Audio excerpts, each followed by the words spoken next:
Surat Saba, nama surat 34 ayat 43. Wa idza tutla alaihim ayatuna bayyinatin qalu ma hadza illa rajulun yuridu an yasuddakum amma kana ya'budu aba'ukum wa qalu ma hadza illa ifkum muftara wa qala alladhina kafaru lil haqqi lamma ja'ahum in hadza illa sihrum mubin.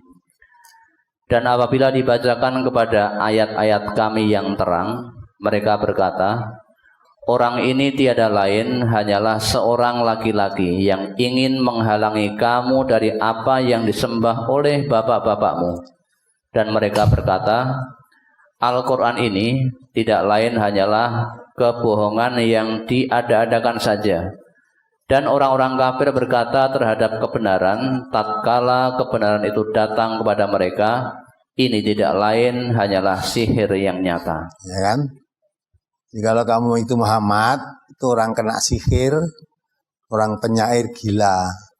Tujuannya dia menyebarkan ajaran yang dia bawa itu supaya kamu meninggalkan sesembahan nenek-nenek moyangmu dulu. Jadi sudah menyembah nenek moyang dulu, kita suruh ya mengkufuri, tidak menghormati leluhur kita. Nah, hanya suruh mengikuti orang gila. Ya. Jadi orang-orang itu hanya mau ngowahi adat kebiasaan yang sudah diuri-uri oleh nenek moyang kita dulu. Orang kafir patut, ya kan? Nah, sekarang yang begitu mah bukan orang kafir, umumnya ngaku orang Islam. Kalau kamu ngaji Quran nanti akan berubah menyalahi tata biasa yang berlaku di sini. Nanti jadi tidak umum. Ya, udah ngowai-wai ajarane nenek moyang dulu. Kita telah ditanamkan orang Jawa itu harus menghormati leluhur, mikul dhuwur mendem jero. Anak kamu ngowahi ajaran mbah-mbahmu dhisik, nah, mengikuti ajaran Al-Quran, kamu nanti akan menjadi orang durhaka, tidak mikul dhuwur mendem jero neng wong tua. Dah, ikuti aja umumnya. Jangan ngikuti ajaran yang tidak umum di situ. Nah, gitu kan? Wes anggere umume ngono sapek. Ya, jadi ukuran apik elek iki umum, nek sing umum iki apik. Nek sing ra umum iki elek. Nyeleneh gitu ya. Padahal WC sing umum karo sing ora umum resik endi? Ya. Dan Allah mengatakan wa in tuti aksara man fil ardi yudilluka an sabilillah iyattabi'una illa dhanna wa inhum ila yahrusun. Kalau beragama kok hanya mengikuti umumnya orang di muka bumi ini, kamu akan tersesat dari jalan Allah. Karena umumnya orang beragama itu umumnya hanya dasarnya kira-kira. Mbok menawa ngene iki bener, mbok menawa ini ganjarane gede, mbok menawa, ya. Mbok menawa. Ya. Barangkali. Padahal dalam Islam tembung mbok menawa ki urung mesti to ya. Enggak ada. Dalam Islam itu yang halal jelas, yang haram jelas, yang hak jelas, yang batil jelas. Orang yang mbok menawa iki bener, ya paling ora benere karo orane akeh benere. Nah, kira-kira ya ta. Nah, coba dibaca ayatnya tadi. Wa in tuti aksara man fil ardi yudilluka sabila. Padahal umumnya nek wong diarani wah ku saiki wong ora umum, ora lumrah karo masyarakat, wah sakit hati. Ya. Padahal kamu orang yang mulia dikatakan oleh Allah. Orang yang tidak umum di dalam beragama, tidak ikuti umumnya orang, itu orang yang berbahagia. Surat Al-An'am surat 6 ayat 116. Wa in tuti aktsara man fil ardi yudilluka an sabilillah iyattabi'una illa dhanna wa inhum illa yakhrusun. Dan jika kamu menuruti kebanyakan orang yang di muka bumi ini, niscaya mereka akan menyesatkanmu dari jalan Allah. Mereka tidak lain hanyalah mengikuti persangkaan belaka, dan mereka tidak lain hanyalah berdusta terhadap Allah. Ya kan? Jadi umumnya manusia ada beragamanya. Kalau mengikuti umumnya orang, kamu tersesat dari jalan Allah. Karena umumnya orang hanya mengikuti prasangka, kira-kira, barangkali. Ya.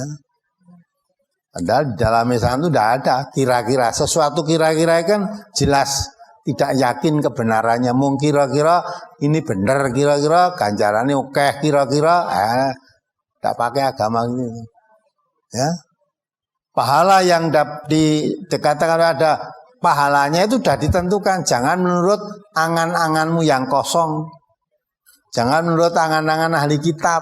Ya, kira-kira kalau saya mengamalkan begini ganjarannya sekian, kira-kira Allah mencintai, kira-kira enggak ada itu. Coba dibaca ya. Ayat 123 itu. Surat An-Nisa nomor surat 4 ayat 123. Laisa bi amaniyikum wala amaniyyi ahlil kitab may ya'mal su'an yujza bih wala yajid lahu min dunillahi waliyyan wala nasira. Pahala dari Allah itu bukanlah menurut angan-anganmu yang kosong, dan tidak pula menurut angan-angan ahli kitab. Barang siapa yang mengerjakan kejahatan, niscaya akan diberi pembalasan dengan kejahatan itu, dan ia tidak mendapatkan pelindung dan tidak pula penolong baginya selain dari Allah. Jadi pahala, amal perbuatan yang mendatangkan pahala itu sudah ditentukan oleh Allah. Jangan menurut angan-anganmu yang kosong. Saya berbuat begini, pahalanya sekian. Lah kok gawe kira-kira dhewe ditentokke dhewe amal gak pahalanya. Ya. Kalau Allah tidak menuntunkan, Rasul tidak menuntunkan, jangan mengarang-arang sendiri dapat pahala besar. Bahkan Nabi kita mengatakan man amila amalan laisa alaihi amruna fa huwa raddun. Siapa yang melakukan perbuatan ibadah yang tidak aku perintahkan, tidak aku contohkan, fahuwa raddun, ditolak. Jangan rumasa ganjarannya gede, ditolak, tidak diterima oleh Allah. Nah, maka itu memang konsekuensinya kalau kita mau mengkaji Al-Quran harus mau menjadi orang tidak umum seperti pada umumnya dulu. Ya, agama itu tidak boleh ikut umumnya orang. Karena umumnya itu hanya berprasangka, berkira-kira. Ganjarannya pun dikira-kira, pada Allah katakan pahala dari Allah itu bukan menurut angan-anganmu yang kosong. Bukan menurut angan-angan ahli kitab. Ya, kok ngangen-angen sendiri, gawe ganjaran sendiri. Ya, bukan dari Allah, bukan dari Rasulullah, angen-angennya sendiri kan. Nah, maka tidak ada, ditolak itu semua. Nah, maka harus berani. Dulu kamu kok begini, sekarang kok begini. Iya, dulu saya belum tahu. Sekarang saya sudah tahu. Masa orang sudah tahu dan tidak tahu sama saja? Dulu memang saya begitu itu biasa karena belum tahu. Setelah saya ngaji ternyata yang saya amalkan itu tanpa dasar kebenaran. Itu hanya angan-angan, kira-kira. Saya tinggalkan yang kira-kira itu. Saya ikuti yang pasti-pasti saja. Nah, begitulah cara beragama. Apalagi